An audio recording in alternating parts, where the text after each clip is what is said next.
మహోన్నతుడైన గొప్ప దేవునికి స్తోత్రాలు చెల్లిస్తూ ఉంటున్నాను.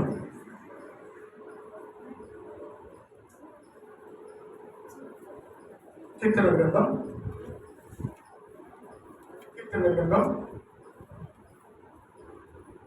17వ అధ్యాయము. కీర్తన గ్రంథం 17వ అధ్యాయము 17వ వచనం. నేనైతే నీతి గలవాడినై నీ ముఖ దర్శనము చేసేదను. నేను లేచినప్పుడు, నేను మేల్కొన్నప్పుడు నీ స్వరూప దర్శనముతో నా ఆశను తీర్చుకొందును. హల్లెలూయా, హల్లెలూయా. నేనైతే నీతి గలవాడనై నీ ముఖ దర్శనము చేసేదను. నేను మేల్కొన్నప్పుడు నీ స్వరూప దర్శనముతో నా ఆశను తీర్చుకొందును. గొప్ప మాట. నేనైతే నీతి గలవాడనై. నీతి ఎప్పుడు వస్తుంది? ఎప్పుడు వస్తుంది నీతి? ఏ విధముగా వస్తుంది నీతి? దావీదు మహారాజు అంటున్నాడు, నేనైతే నీతి గలవాడనై. నేనైతే మనం చూసుకుంటాం. మనమైతే అసలు నన్ను నేను చూసుకుంటున్నా. నేనైతే నీతి గలవాడనై. నీతి ఎప్పుడు వస్తుంది? నీతిమంతుడిగా ఎప్పుడు తీర్చబడతాం?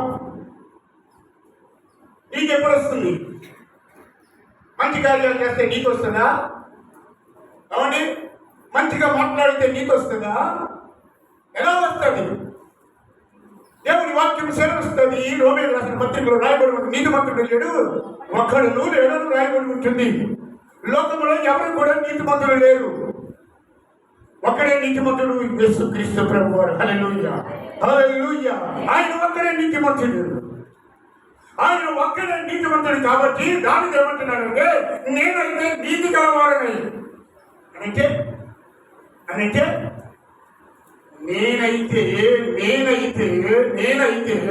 యేసుక్రీస్తుడు కలిగిన వాడనైతే.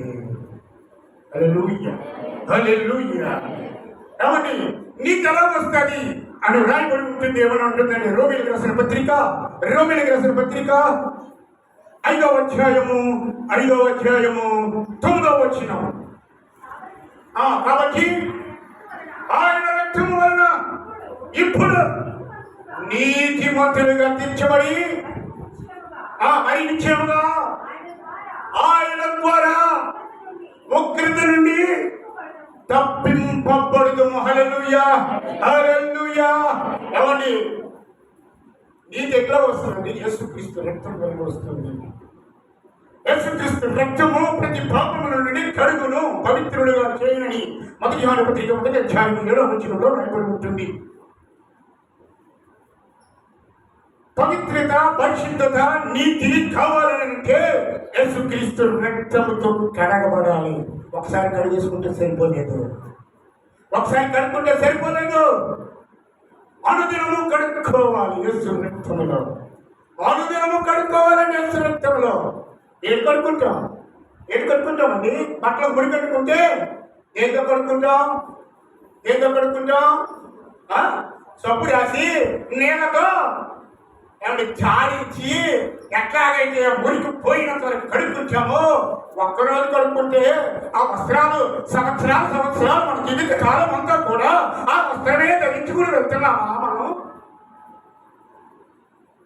రోజుకు వస్త్రం ధరిస్తాం, దాన్ని ముడిపెట్టుకుంటే కడుగుతాం, చెమటట్టుకుంటే తిరుగుతాం. ఏమండి? యేసుక్రీస్తు రక్తములో ఎవరైతే ప్రతి దినము కూడా పాపములను కడుక్కుంటూ ఉంటారో వారు మాత్రమే నీతిమంతులు. ఆ నీతిమంతులు మాత్రమే దేవుని ముఖ దర్శనములు పొందుకోగలుగుతారు. హల్లెలూయా, హల్లెలూయా. ముఖ దర్శనం కావాలి. యేసు ముఖ దర్శనము లేకపోతే మనం లోకంలో నడవలేము, ముందుకు సాగలేము. ఏదో నేను నీతిమంతుడిని, నేనేదో పరిశుద్ధుడిని, నేనేదో గొప్పవాడిని, నేనేదో ఇది అని చెప్పుకున్నా ఉపయోగము లేని స్థితి. ఎందుకో తెలుసా? ఎందుకో తెలుసా? నువ్వు యేసుక్రీస్తు ప్రభువుని కలిగి ఉంటేనే నువ్వు నిత్య రాజ్యంలో పరలోకానికి వెళ్ళగలుగుతావు. యేసు లేకపోతే ఎవరు కూడా ఆయన రాజ్యంలోనికి చేరలేరు. అది పరిశుద్ధమైన స్థలం, పరిశుద్ధమైన రాజ్యం. నిత్యము పరిశుద్ధుడు పరిశుద్ధుడు పరిశుద్ధుడు అని నిత్యము స్తుతింపబడుతున్న రాజ్యం అది. ఆ రాజ్యములోనికి నేను వెళ్ళాలంటే నీతిమంతుడిగా మార్చబడాలి. నేను నీతిమంతుడిని అనుకోవడానికి లేదు, నేను బాగానే ఉన్నానని అనుకోవడానికి లేదు. చాలా మంది అనుకుంటున్నారు, ఏమనుకుంటున్నారు? నేను బాగానే ఉన్నాను, నేను వాక్యం బాగా చదువుకుంటున్నాను, నేను బాగా ప్రార్థన చేసుకుంటున్నాను. నేను నేను నేను నేననేవాడి చావకపోతే నీవు కూడా రాజ్యంలోనికి చేరలేదు. నేననేవాడి చావాలి. ఐ స్ట్రైట్ గా ఉంటుంది. ఆ స్ట్రైట్ వంగబడాలి, అది కాల్చబడాలి. ఎప్పుడైతే ఇనుము తిన్నగా ఉండినప్పుడు ఇది కాల్చబడుతుందో ఏ ఆకారంలో కావాలంటే ఆ ఆకారానికి బెండ్ అవుతాడని. నీవు నేనైనా సరే ఎవరినైనా సరే ఆయన నిత్య రాజ్యములోనికి చేరాలంటే మనము దేవుని పాదాల దగ్గర బెండ్ కావాల్సిందే. ఏ విషయంలోనైనా సరే నేను గొప్ప వీల్లేదండి. ఎవరు కూడా నేను కూడా తగ్గించుకోవాలి. ప్రతి విషయంలో కూడా తగ్గించుకోవాలి. మాట విషయంలో తగ్గించుకోవాలి.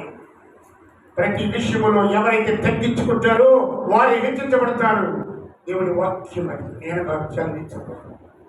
తగ్గించుకోకపోతే అనుకోవచ్చు, నేను పరలోకానికి వెళ్ళిపోతాను, నేను దేవుడు నమ్ముకున్నాను, పర్వాలేదు అని అనుకుంటావు. కానీ ఆఖరి సమయము వరకు కూడా నువ్వు యేసుక్రీస్తు రక్తం చేత కడగబడకపోతే, నువ్వు తగ్గించుకోకపోతే, ఇవైనా నేనైనా సరే నేను తగ్గించుకోకుండా ఇష్టం వచ్చిన మాట్లాడాలనుకోండి, నేను ఒక పరలోకానికి వెళ్ళను.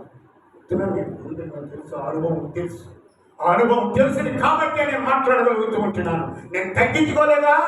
పరలోకానికి వెళ్ళనండి. తగ్గింపు కావాలి, విధేయత కావాలి, భయభక్తులు కావాలి.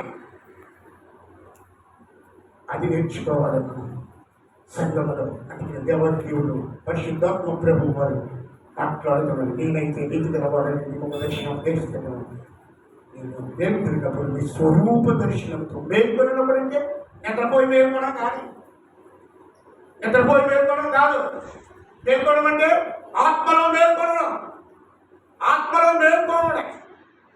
చచ్చని స్థితిలోను, నిద్రావస్థలోను, సోమరితనంలోను ఏమండి సంఘము ఉండడానికి వీలు లేదు. సంఘం ఎత్తబడాలంటే, సంఘము పరలోక రాజ్యంలో అందించే రాజ్యంలోనికి చేరాలంటే మేల్కొల్పు కావాలి. మేల్కొల్పు కావాలి. ఆ మేల్కొల్పు రావాలని అంటే దేవుని వైముక్తులు కావాలి, విధేయత కావాలి, తగ్గింపు కావాలి. నీ మాట తీరు మారిపోవాలి, నీ పరిస్థితులు మారిపోవాలి. నీ నోరును మెత్తనిగా, నీ మనస్సును మెత్తనిగా చేసుకోవాలి. లేకపోతే నువ్వు మన ఎన్ని సంవత్సరాలు యేసు ప్రభువుని కలిగి నడిచినా కానీ ఆఖరికి మన నీతి పరలోకానికి చేర్చదు. వాక్యం కూడా ఉందండి, వాక్యాలు ఉన్నాయి. మన నీతి మురికి గుడ్డలా కనబడితే ఆ మురికి అంటారా? అంటే మురికి వస్త్రాలు ధరించుకుంటామా? మనం ధరించుకోం కదా. మరి ఆ రాజ్యం ఎలాంటి రాజ్యం అండి? అది సంతృప్తి చేసుకోండి. ఒకసారి సంఘానికి ప్రభుత్వం సెలవిస్తున్నారు. తెలియదు. నేనైతే చెప్తూ ఉంటున్నాను. వాక్యానికి సిద్ధపడడానికి వాక్యం చెబుతుంటలేదు. కానీ దేవుని మాటలు సెలవించాలి అని అంటే పరిశుద్ధాత్మ నాకు ఆ మాటను చూపించి ఆ మాటను జ్ఞాపకం చేస్తూ ఉంటాను. అంటే మీరు అనుకోవచ్చు, ఈయన కళ్ళు ఆమె చూసే ఆయన ఎలాగా అని అనుకుంటున్నారేమో. ఎందుకంటే నా యొక్క పరిస్థితి వేరు, నా జీవితం వేరు, ప్రభుత్వం కలిగిన జీవితం వేరు. నాకు అందరిలాగా నేను లేనండి, అందరిలాగా నేను చేయలేను. ఎందుకంటే నా జీవితం ప్రభు ఏది చెప్పితే అది చెప్పడానికి నేను ప్రయత్నం చేస్తాను తప్ప ఇంకొక మాట నాలో నేను రావడానికి లేదు. ఎందుకంటే నా నోటి మాట నాకు తీర్పు తీరుస్తుంది. నా నోటి నాకు మనలో కనుక చేర్చదు. ఏదో అనుకుంటున్నాం మనం, చాలా ఏదో అనుకుంటున్నాం. చాలా కష్టమండి, చాలా కష్టం. అందుకనే ప్రభు కూడా అంటారు, ఏమంటారు?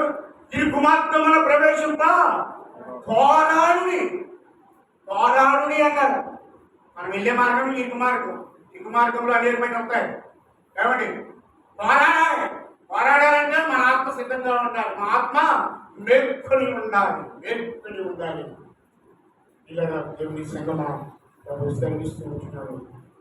ఆ మేల్కొలుపు ఆ నీతిమంతుడు యేసుక్రీస్తు ప్రభు వారిని మనం కలిగి ఉండి ఆ నిత్య రాజ్యములో చేరాలని మనం చేస్తూ నా మాటను నేను ముగిస్తూ ఉంటున్నాను.